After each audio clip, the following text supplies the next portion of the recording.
The next motion, number 4, is Ms. Mace, the Mace number 2, pertaining to her issue, and I'll yield to Ms. Mace. This would be a subpoena for information on the sexual harassment slush fund. That's really, I want those documents and information related to it and members that were included in it. Okay. Chair recognizes ranking member. Thank you, Mr. Chairman. I just have some comments on Representative Mace's motion, and then I'd want to offer just a slight amendment to it, which I think would help protect certain staff. And I just want to kind of clarify. First, I want to appreciate the actual effort. I think that obviously there shouldn't be funds to protect any member of Congress that's been engaged in any type of sexual harassment or abuse of anyone. So I do appreciate that effort. Now, we have heard some concerns from the Office of General Counsel that the breadth of this motion, covering members, senators, staff, Library of Congress staff, GPO, GAO, Capitol Police, and other entities and employees covered within the actual motion, makes it more likely that the Office of Congressional Workplace Rights could push back based on some confidentiality language. It also, there's some concern from our members that it does not protect staff enough, that there could be a chilling effect on staff. I understand the intent of the motion. So, Congresswoman, I just want to add, if you'd be willing to accept this amendment, we think this would clarify this. Mr. Chairman, I move the committee issue. I'm sorry, let me look here. Oh, I Mr. get a Chairman? copy of the language because my language redacts names of victims and witnesses. Correct. There is still some concerns. Let me just offer the amendment to see if you're amenable to it. Mr. Chairman, I move the committee issue. I'm sorry, 1 second. Where'd it go? Right here? Here it is. They're trying to cover for their at the end of your motion just now. So, Representative Mace, at the end of the motion, we would add this language, and I'm happy to pass this out, which we're putting out right now. At the end of the motion, we would add, the awards and settlements will be limited to a payment made for an award or settlement in connection with the claim alleging a violation committed personally by an individual who, at the time of committing the violation, was a member of the House of Representatives, including a delegate or resident commissioner to the Congress or a senator. Are we okay with that? I'm fine with language. Okay. Yep. That is something that we believe that we could support. This amendment would limit this, of course, would limit this to members, senators, and we would, with that, I would recommend that we vote yes to support this amendment. Officially making an amendment? That is the amendment to add to the motion. Mr. Garcia would like to amend the motion basically to exclude staff. So we can actually focus this on who I think the representative is trying to get to, which is members. Mr. Chairman, he's using language out of basically Rule 23 of the House rules, so I'm fine with that. Limiting it to House members, Senate, et cetera. I'm good with this. Okay. So the amendment has been offered. I guess the debate is now on the amendment to the motion. I saw Luna, then Biggs. Luna.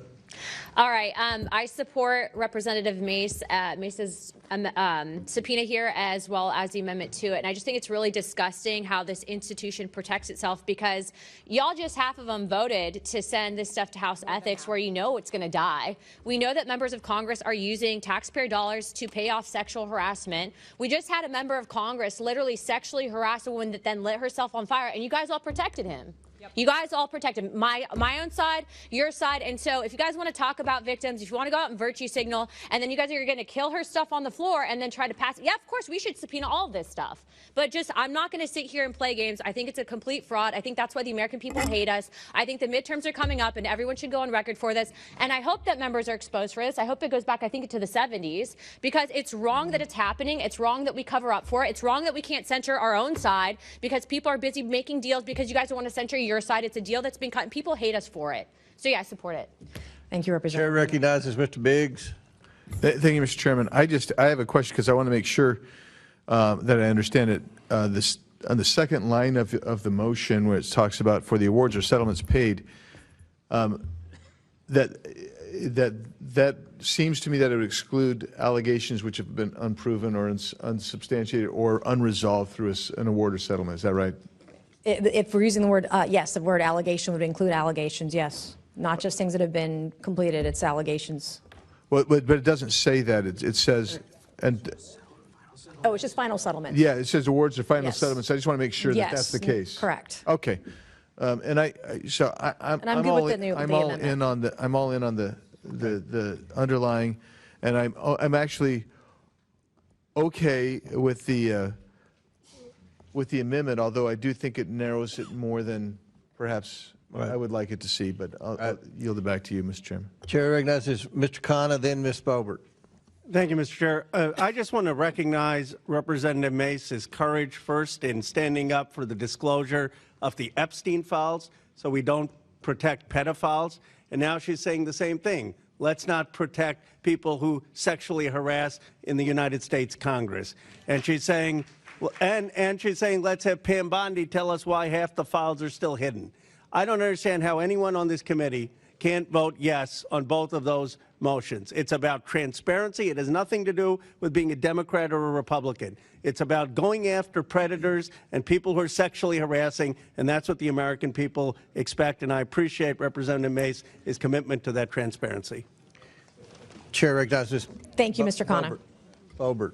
Thank you, Mr. Chairman. And I want to thank Congresswoman Nancy Mace for introducing this privileged motion. I think at this point, this is something that should be introduced on a weekly basis. I am absolutely disgusted that we couldn't even get to 50 members of Congress who want immediate transparency. Don't we all campaign on transparency? Don't we all go out and tell the American voters that we are leaders and that we are going to get justice for them, that we are going to do right by them? And then we hire their daughters to come work for us, and your tax dollars, millions and millions of dollars, has been used in this slush fund as hush money to silence victims who have been sexually harassed, sexually abused by members of Congress. And then Congress is going to do exactly what it does best, investigate itself. And we know that none of that ever goes anywhere. The American people demand transparency. And this doesn't just pertain to a ranch in Arizona or New Mexico or an island down in the Virgin Islands.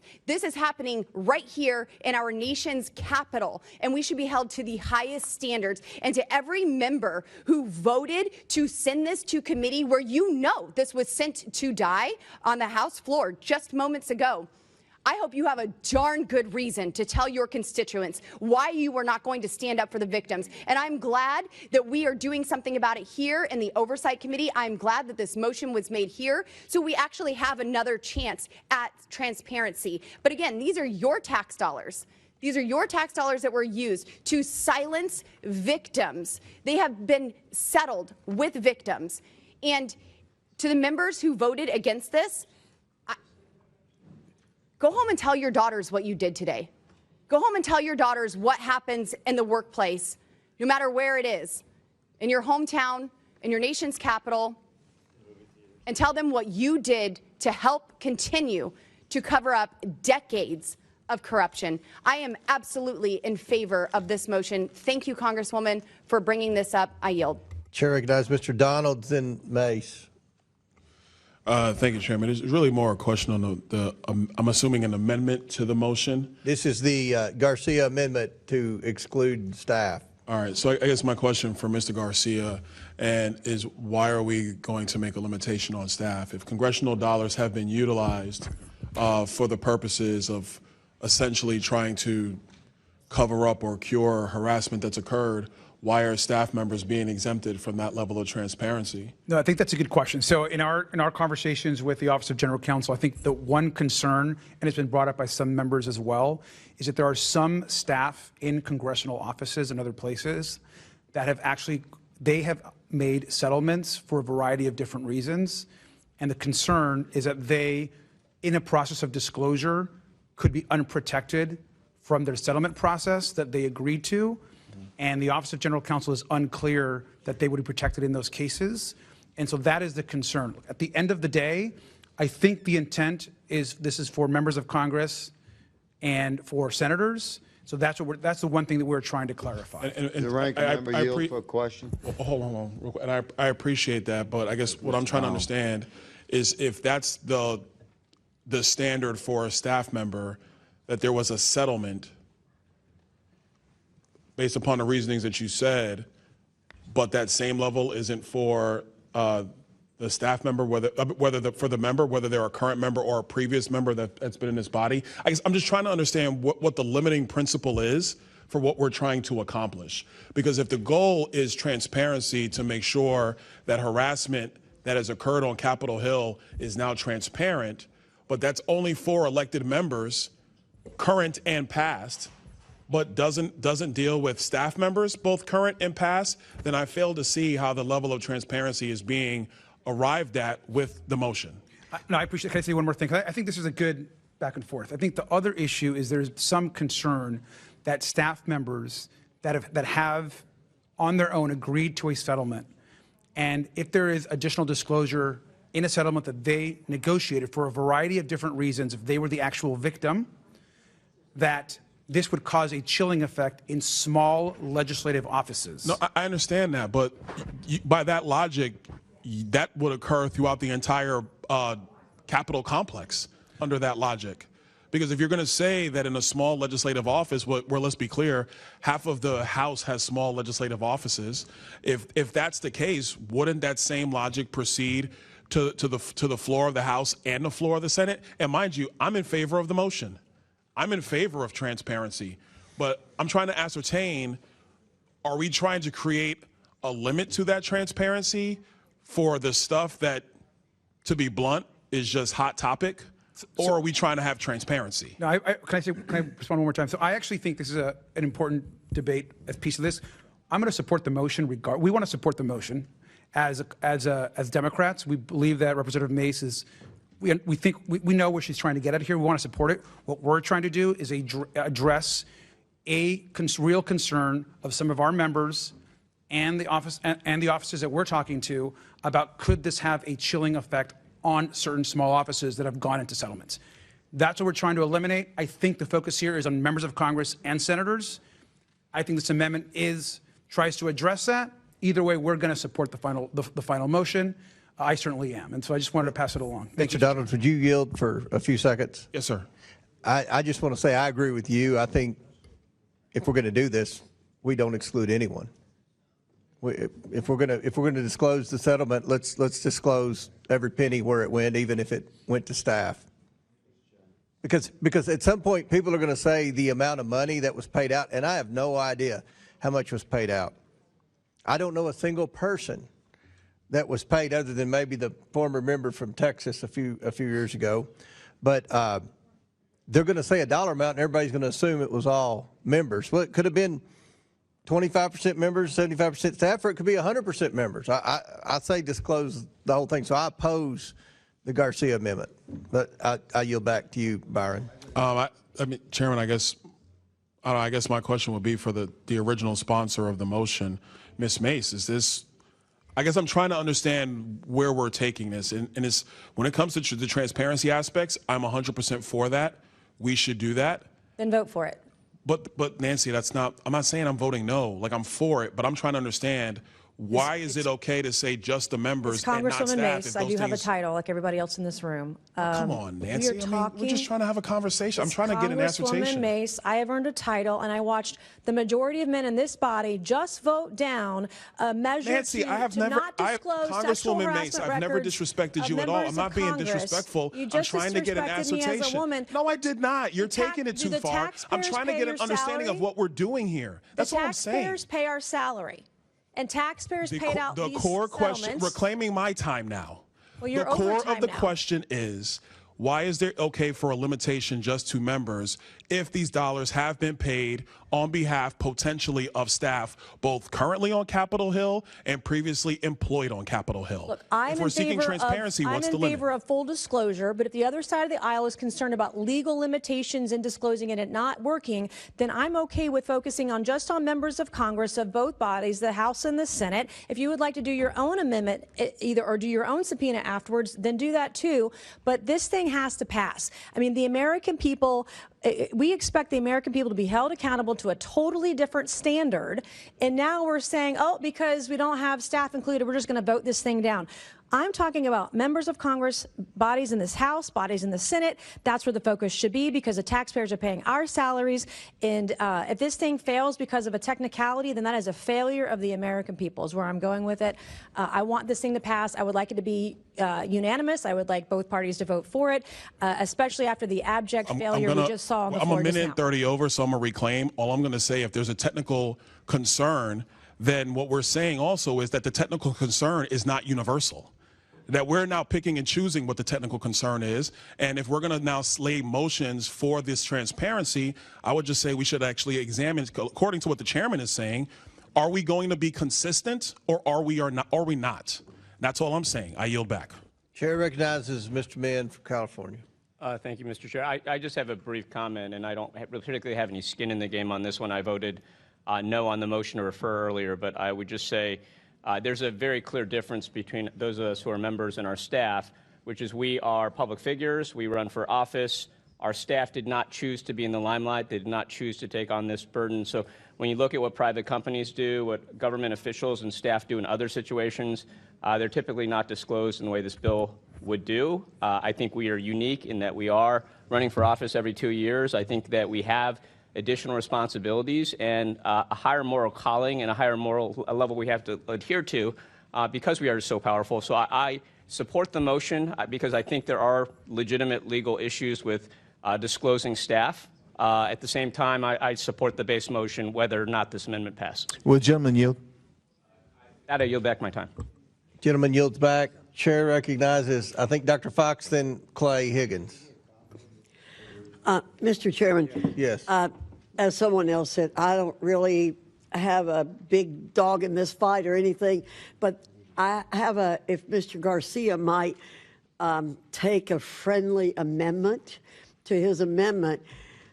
If there is concern about transparency related to non-members, could we ask in the amendment that we get a report on an amount of money that might have been given out in relationship to non-members, and then if there seems to be a real problem there, that could be then looked into by this committee. I don't have a problem. I don't have a problem with that at all. I think that's a fair request. I think that gives the committee an opportunity to take a look at that number and see if there's other action that needs to be taken. So let me get this straight. You are going to make an amendment to the amendment, and your amendment is that we have to disclose how much money was paid out to staff. Correct. And and then if this committee thinks that's a sizable enough I think that's good. If you would yield, I think that's good, because I don't want a number to come out and everyone to assume 100% went to members. It could be 100% members. Well, or it to could Mr. be, Donald's point, my staff just told me that a fair share of the settlement funds were for non-members. okay. I don't know if it's 50%. I didn't have that information. With Capitol Police settling sexual harassment claims, allegedly. I have a sheet in my office from Ms. Fox after this that goes through. This only goes up, just so everybody knows, this only goes up to 2018 because this program was ended after 2018. So this is more historical, but my staff just told me a fair share of the settlement payouts, in some years it was $4 or $5 million, were for people who were not members of Congress. So I just got that piece of it. So you support the Fox amendment to the amendment? Repeat it again. What was the amendment to the amendment? Well, what I'd suggest, Ms. Mace, Congresswoman Mace, is that in order to sort of deal with the transparency issue, I'd like transparency too, but that we go forward with the Garcia amendment, so we're focusing only on members, but we ask whoever it is we're asking to provide the total amount of money that had been paid out for. I'm fine with that, and I actually have that list. I have that list by year, but I'm good with that amendment. If you want to do an amendment to the amendment, I'm fine with that. And I have a spreadsheet, so. We would support that. Okay, and we're drafting the amendment I up. walk humbly, Mr. Donalds. So we're gonna I walk move. humbly. If anyone else wants to talk about the amendment to the amendment, I will recognize them. It's going to take staff a few minutes to draft this up. Mr. Burleson. Getting a little bit confused, but I just want to make sure, and I don't know who would be able to answer this, but as long as, you know, and I didn't even think about this until this conversation happened, but as long as the public is able to ferret out whether it was the member who was the one victimizing and the reason for the harassment, or a staff on staff situation, I think that's probably, that I just want to make sure that is right, able to be ascertained in whatever is released. Yeah. Mr. Garcia, do you understand my question? I do, and that I think that is why we're making the amendment as well, is we want to be very clear this is about members of Congress and senators, and I think that Ms. Fox, Representative Fox's amendment clarifies that we would get a report on all other settlements with numbers so that we can then have information to make any additional motions. I do think that's good, because if you have a continuing problem in an office, even if the member is not the one doing it, but they're not having oversight of their staff in a proper way, then that's a problem. But I just want to make sure it's transparent, whatever we're releasing, that it, you know, whoever the victimizer is, whether it's the member or their staff. Okay. Any other members? So, do we have it typed up yet? I know we don't. Can we? Amendment, can we do that or not? Does anyone object if we go and discuss the Bell motion? We're gonna, this isn't, do you object, Ms. Tlaib? No, just for clarification. We're trying to type it up, that's why I know. okay. Are we exempting chief of staffs and things like that? Some of these, as an attorney that worked on these kinds of cases, sometimes it's management positions that are considered staff, but you know, the member looks the other way kind of thing. So I'm just cautiously saying that I think Congresswoman Fox is right in looking at amount, but really should it be based on an amount, or should it be based on whether or not this person had a supervisor position that is supervised by a member? Does that make sense? So the member is fully responsible for their chief, right? And I just feel like, you know, some of the horror stories I've heard is a member knows, they kind of look the other way and allow the person managing their staff get away with it. It sounds like because I'm all you for oppose both amendments but support the bill. No, I support it. I want to do I mean, it. I think most people support the bill. I'm just saying that you oppose excluding staff. Well, this is the thing. As a person that was sexually harassed at work, I had a supervisor who reported back to someone else, and I probably, if I had known it would get information, I probably wouldn't have reported it. So I get what our ranking member is saying, because especially when you're younger, okay, we're at a time in our lives for my fellow sisters in service here, but for younger staff members, this is scary to think about any of this information coming out, because no matter what you all think, it will impact their future prospects. They don't, and especially if it's a small staff, they're going to figure out who it is. It's just a ripple effect. So I just want, as we draft this, be very cautious in making sure we're not protecting people. The goal is to have people that are fully ones responsible in making sure and preventing this from happening, and that is the member, the senator and the House of Representatives member. But we got to make sure that, you know, in other situations where a lot of this stuff can be enabled by the member and not addressing these issues. But at the same time, Chairman Comer, I do worry about, you know, victims and folks coming forward right, not wanting to come forward because of what we're trying to do. And we're trying to do this because people are getting away with it.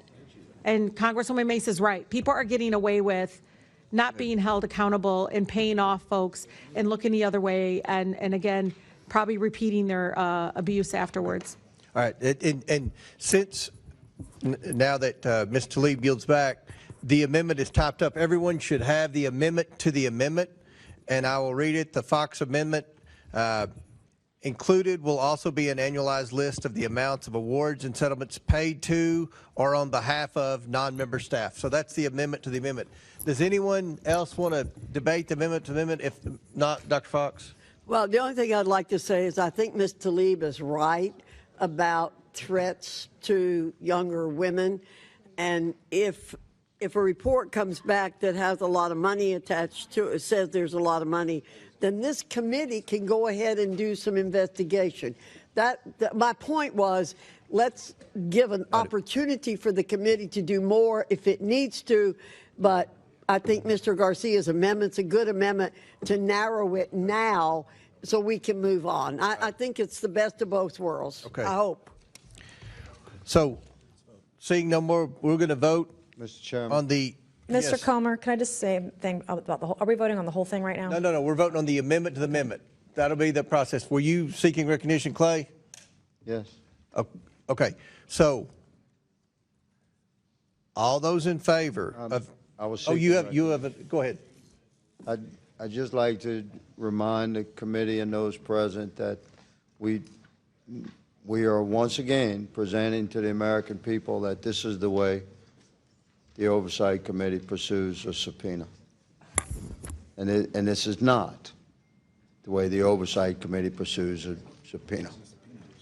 We are the majority, and we generally will work with the minority party for an appropriate subpoena to be presented by this committee.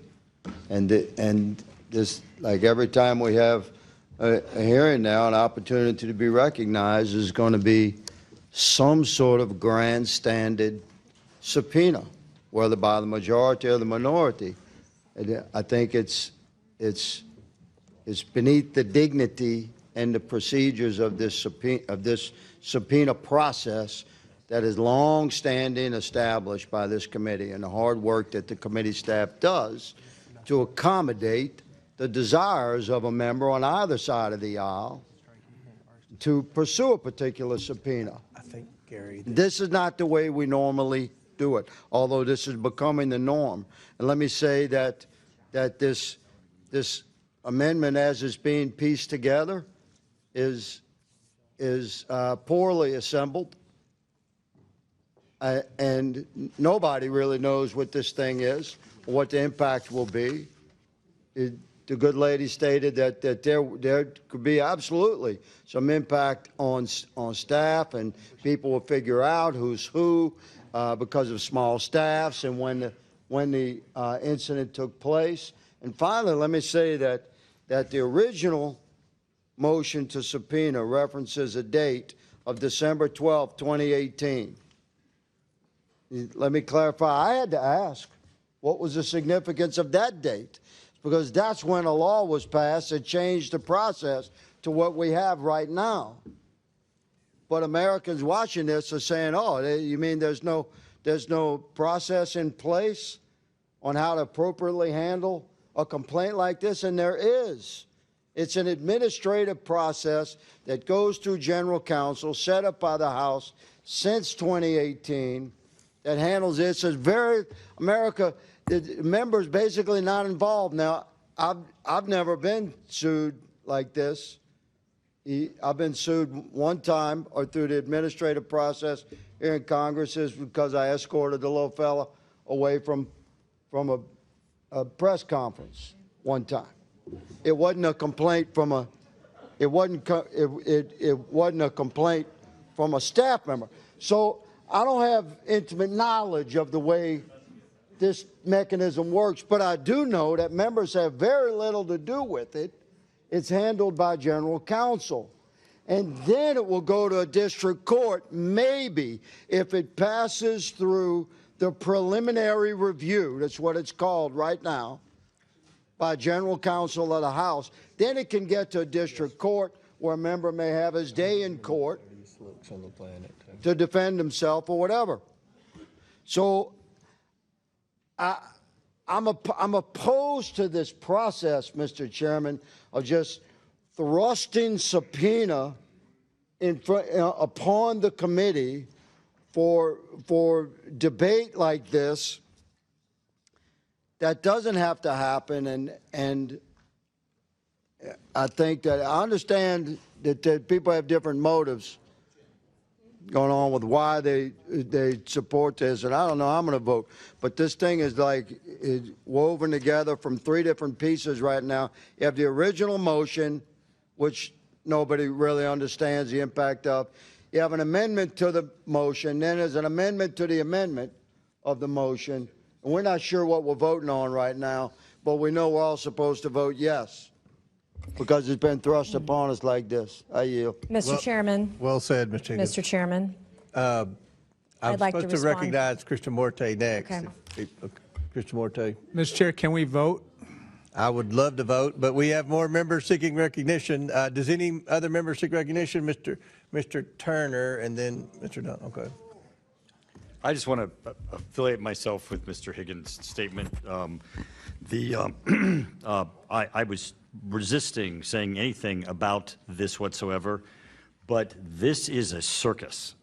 This process degrades valid legislative processes. It reduces what is supposed to be substantive legal processes that were debated and adopted by Congress without any reference to any historical, substantive legislative processes that have happened before Congress. And this is not how subpoenas or legislation is supposed to be amended or addressed. Now, regardless of whether any of these issues in the end are valid or substantively important, this is not how they're to be handled in addressing them. This becomes a circus. If this committee is going to take up amending this legislation or addressing this issue as addressing, we should be having a hearing on them. We should open it up. We should not be doing it in this manner. But we're at this point now, Mr. Chairman, and we're well down the road. But this has become a circus, and it is unfortunate. Well said. Sexual harassment is pretty unfortunate, too. Mr. Chairman. Chair recognizes, I think, Mr. Timmons. Mr. Chairman, this is going to re-victimize victims. It's not possible to redact the information to a point that would preclude anybody that has half a brain about how this place works of figuring out who the person was that got the settlement, whether it was the member or the chief or some other staffer within.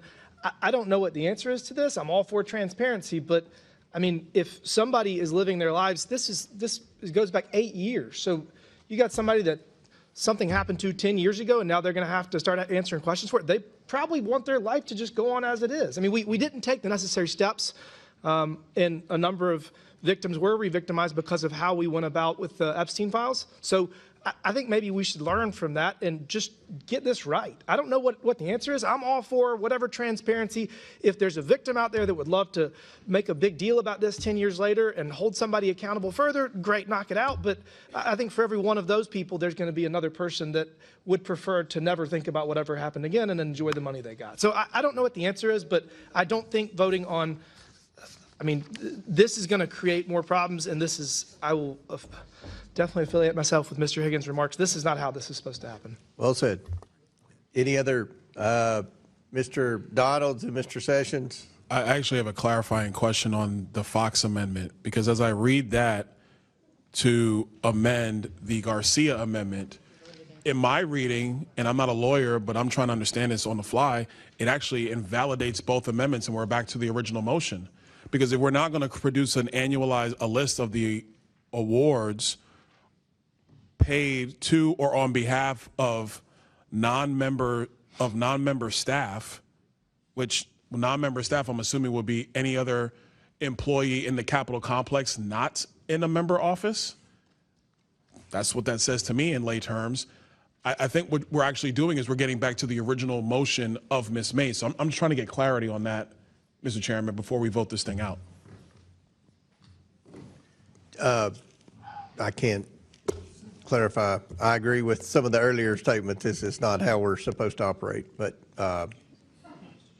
Chair, it's still Byron time. Are you still talking, or you? I just want to know if somebody wants to answer that. Anybody has want any thoughts on that? Anybody? If I could just say, I think they're going to print it out and vote your conscience, but I say don't support sexual freaks or deviants and support the amendment, and let's get it passed. Thank you. But let's No to freaks. Well, hold on. Now, here's what we're going to do now. I think it's important to understand exactly what we're releasing. Like, I was fine with the original Mace motion, and then we were told, no, we can't do that because there's a chilling effect. But the Fox amendment now kind of undoes some of the chilling effect, that language that the Garcia amendment does. So I don't think it's just as simple as saying, well, just vote it out and be done. I think if we're going to do this, members have to think very clearly about what we're actually letting through. I'm fine with the original motion as it is. That's my position. Right. And I just think that both motions really countermand each other to a degree. Mr. Chairman. Dr. Fox. I yield to Mr. Biggs. Yeah, Okay, this Mr. is Biggs, kinda- there's still 3 minutes. Yes. Yeah, I'm just thinking, trying to see if I could help clarify that if you deleted the term non-members and you just put behalf of staff of members of the Senate or House of Representatives, you're talking about the staff of members. Would that assuage your concern? I mean, I get what you're saying, and this does kind of get messy, I think, but I do think, I do think the lawyer in me is saying, well, maybe we should get some precision in speaking, and this might be a little bit more precise than the generic Fox amendment. So anyway, just, yield back to you. All right. Ms. Mace, would you have, Dr. Fox, do you have anything to add, Dr. Fox? Well, I would just say, I think Mr. Garcia's amendment's pretty clear. It's going after information about a settlement made on behalf of a member of Congress, whether it is to a staff person of a member of Congress or anybody else. I don't think you have to say that it's a staff person. Here it just says alleging a violation committed by an individual who was a member of Congress or a delegate or whatever. And then all I'm doing to assuage the concern about whether or not it casts too wide a net in terms of people other than members is to say, okay, well, we'll get a list of amounts of money paid out to other people, not staff members, and then see if it's warranted to proceed. I'm just trying to move us off the dime we're on right now and then see what else needs to be done. Nothing precludes further investigation. All right. Chair recognizes Mr. Sessions. Did you seek recognition? Yes, sir. Thank you. Mr. Chairman, probably only this top row here back were there some 10 years ago when this was a big issue. Oh, Andy was here. Okay. Well, it was a very difficult issue. It was in the papers. It was cost members their jobs. Some of it was true, some was untrue. It really didn't matter if you were guilty if your name even appeared anywhere near it.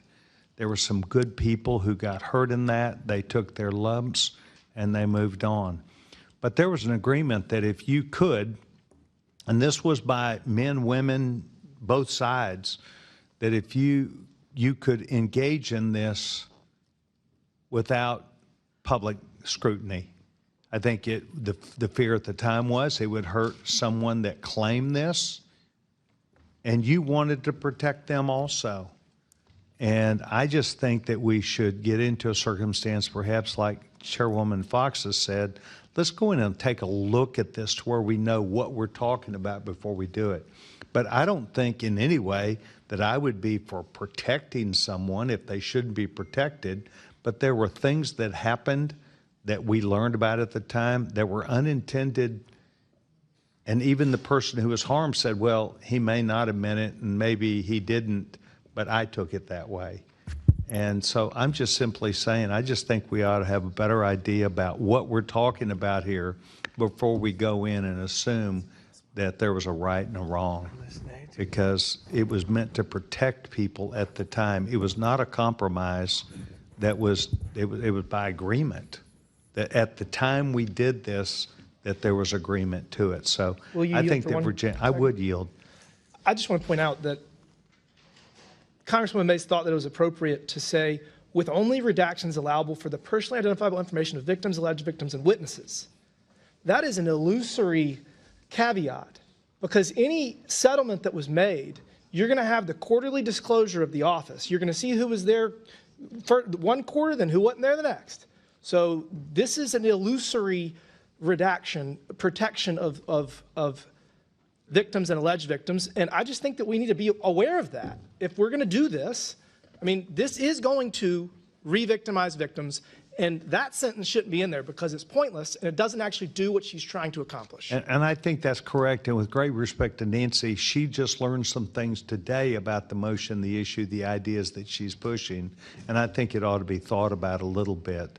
And I think that we should revisit it, but with some facts and factors that are known and understood.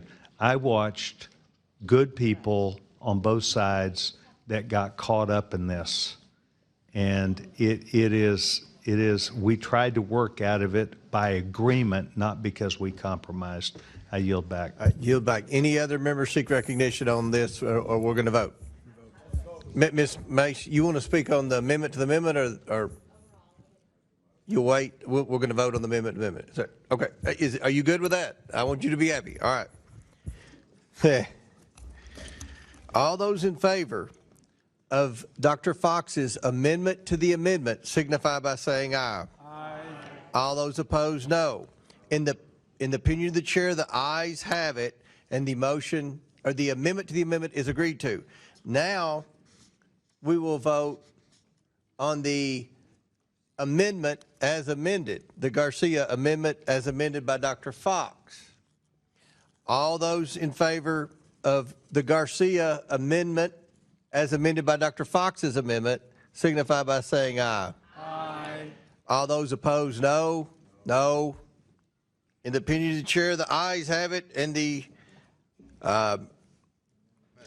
amendment as amended is agreed to. So now we are back to voting on the Mace number 2 amendment as amended.